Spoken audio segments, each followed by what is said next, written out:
আসসালামু আলাইকুম ওরহমতুল্লাহি ওবরাকাতুহ। আলহামদুলিল্লাহ ওয়াসসালাতু ওয়াসসালামু আলা রাসূলিল্লাহ ওয়া আলা আলিহি ওয়া সাহবিহি আজমাইন, আম্মা বাদ। দেশে দেশের বাইরে দূরেও কাছে যে যেখানে বসে আমাদেরকে দেখছেন, পবিত্র মাহে রমাদান উপলক্ষে চ্যানেল 9-এর নিয়মিত আয়োজন আলোকিত রমাদানে সকলকে জানাচ্ছি আন্তরিক মোবারকবাদ। প্রতিদিনই আমরা কোনো একটি গুরুত্বপূর্ণ বিষয় নিয়ে আলোচনা করে থাকি। আজকেও তেমনি একটি গুরুত্বপূর্ণ বিষয় নিয়ে আলোচনা করব। আজকের আলোচনার বিষয় হলো খাদ্যে ভেজাল ও দ্রব্যমূল্য বৃদ্ধি। এ বিষয়ে আলোচনা করার জন্য আমাদের সাথে স্টুডিওতে উপস্থিত রয়েছেন বিশিষ্ট ইসলামিক স্কলার, জগন্নাথ বিশ্ববিদ্যালয়ের ইসলামিক স্টাডিজ ডিপার্টমেন্টের সম্মানিত প্রফেসর ডক্টর আহমদ আবুল কালাম। আসসালামু আলাইকুম রহমতুল্লাহি ওবরাকাতুহ। ওয়ালাইকুম আসসালাম রহমতুল্লাহি ওবরাকাতুহ। কেমন আছেন? আলহামদুলিল্লাহ, ভালো আছি। আপনি কেমন আছেন? আল্লাহর মেহেরবানি। তো যেমনটি আপনি শুনছিলেন যে আমাদের আজকের আলোচনার বিষয় হলো খাদ্যে ভেজাল ও দ্রব্যমূল্য বৃদ্ধি। আমরা সাম্প্রতিক সময়ে বিশেষ করে লক্ষ্য করছি যে বিভিন্ন প্রকার খাদ্যদ্রব্যে নানা রকমের ভেজাল দেয়া হচ্ছে, বিভিন্ন বিষাক্ত কেমিক্যাল মিশানো হচ্ছে, বিভিন্ন ধরনের রাসায়নিক উপাদান যেগুলো জনস্বাস্থ্যের জন্য ক্ষতিকারক সেগুলো করা হচ্ছে।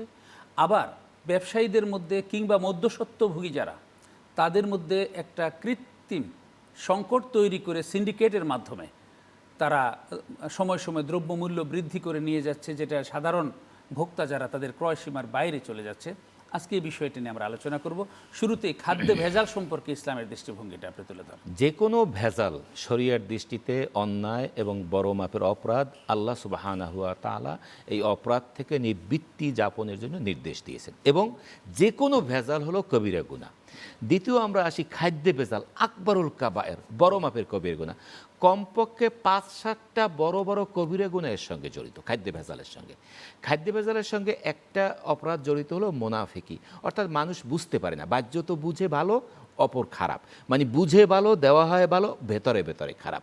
খাদ্য ভেজালের সঙ্গে মোমেন, এটা কবিরা গুনাহ। দ্বিতীয় কবিরা গুনাহ হলো মোমেনদেরকে কষ্ট দেওয়া হয়। আল্লাহ কোরআনে বলেছেন, যারা মোমেনদেরকে কষ্ট দেয় আযাবু জাহান্নাম হলো আযাবুল হারিক, জাহান্নামের শাস্তি। দেখুন দ্বিতীয় অপরাধ।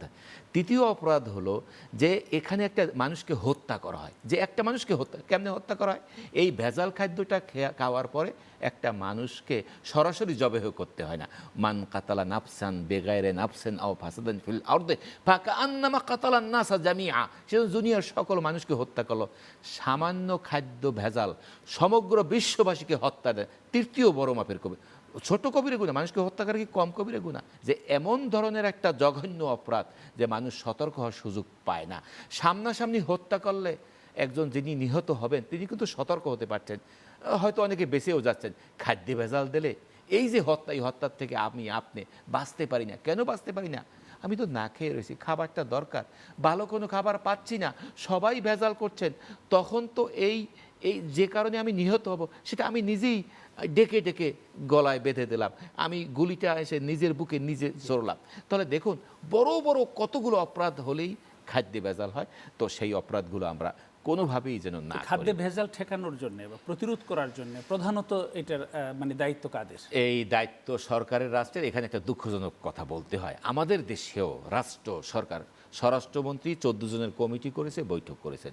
আমাদের ঢাকা শহরের কথা বলতেছি, ঢাকা শহরের মেয়র তিনি একটা ভিন্ন কমিটি করেছেন, এবং মোবাইল কোর্ট করেছেন, অন্যান্য মেয়ররাও এটা করেছেন। এটা আপনার ভালো যে কোরআন সুন্নাহর দৃষ্টিতেও সরকার রাষ্ট্র করবেন, কিন্তু দুর্ভাগ্যজনক হলেও সত্য, আমার কথা সরকার প্রশাসন রাষ্ট্রও জানেন যে এই কাজটা কিন্তু কার্যকরী হচ্ছে না। তারা নিজেরাও স্বীকার করছে, এটা একটা ভালো দিক, স্বীকার করছেন। যখনই আমাদের কর্তা ব্যক্তিগণ আসেন তারা বলেন যে আমরা, কিন্তু সব বছরই আমরা দেখি 2 মাস আগে 3 মাস আগে একটা খুব শক্ত জোরে সোরে কমিটি করা হয়। রসুল করিম সাল্লাল্লাহু আলাইহি ওয়াসাল্লামের কথা বলি, দেশের কথা আপনি জানেন। একবার এক বাজারে আল্লাহ রসুল গেলেন, আদখালা ইয়াদাহু ফিহা, মানে খাদ্যের মধ্যে যে খাদ্যের বস্তা, তিনি হাতটা ঢুকে আদ্রাকাহু বালাল ভিজাল পেলেন।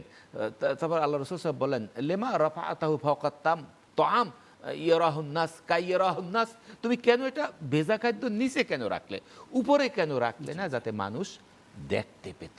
মান গাশানা ফালাইসা মিন্না, সুনান তিরমিজির সহিহ হাদিস।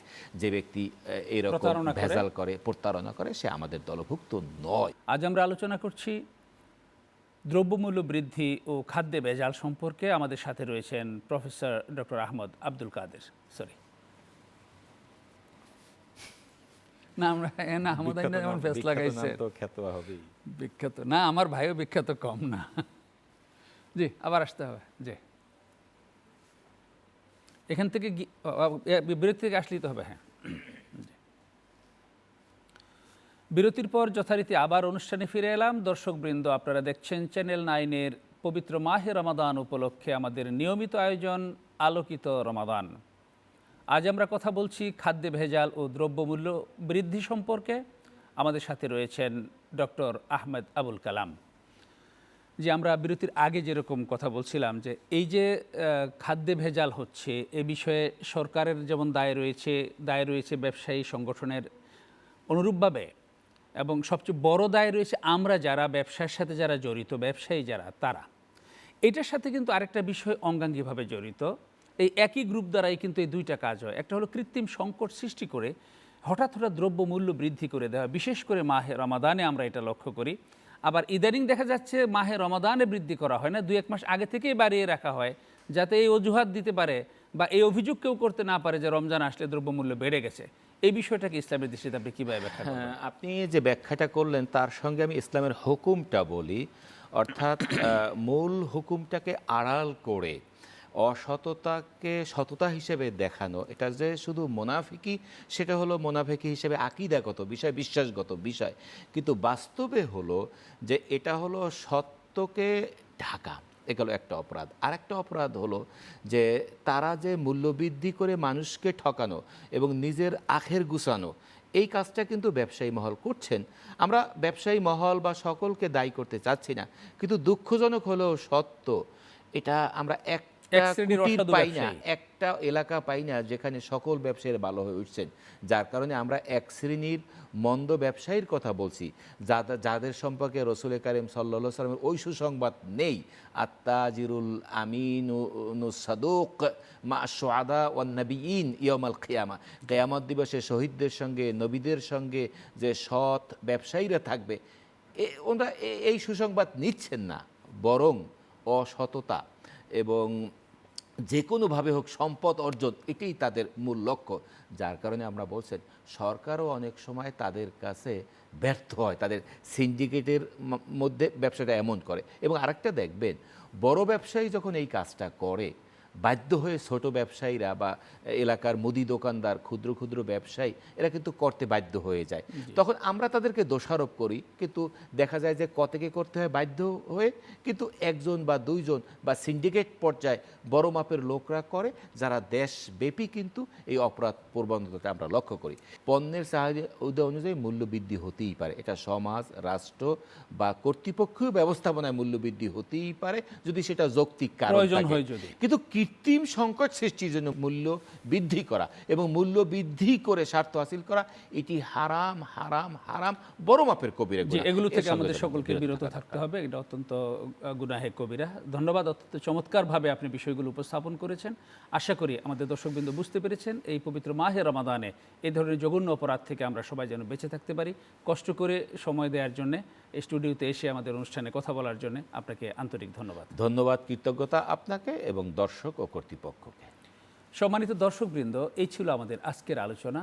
আপনারা লক্ষ্য করেছেন এই যে কৃত্রিম সংকট সৃষ্টি করে দ্রব্যমূল্য বৃদ্ধি করা হয়, খাদ্যে ভেজাল দেয়া হয়, ইসলামের দৃষ্টিতে কত জঘন্য অপরাধ, এবং আমাদের প্রচলিত আইনেও এগুলো অত্যন্ত জঘন্য অপরাধ, শাস্তিযোগ্য অপরাধ। এই পবিত্র মাহে রমাদানে সারা বছরের ব্যবসা রমজান মাসেই করে নেব ঈদকে সামনে রেখে, এই হীন মানসিকতা থেকে আমাদেরকে বেরিয়ে আসতে হবে। মানুষের কল্যাণে আমাদের ব্যবসাকে অবারিত করে দিতে হবে, কারণ মানুষের কল্যাণেই আমাদেরকে সৃষ্টি করেছেন, একথা আল্লাহ তাআলা আমাদেরকে বলেছেন।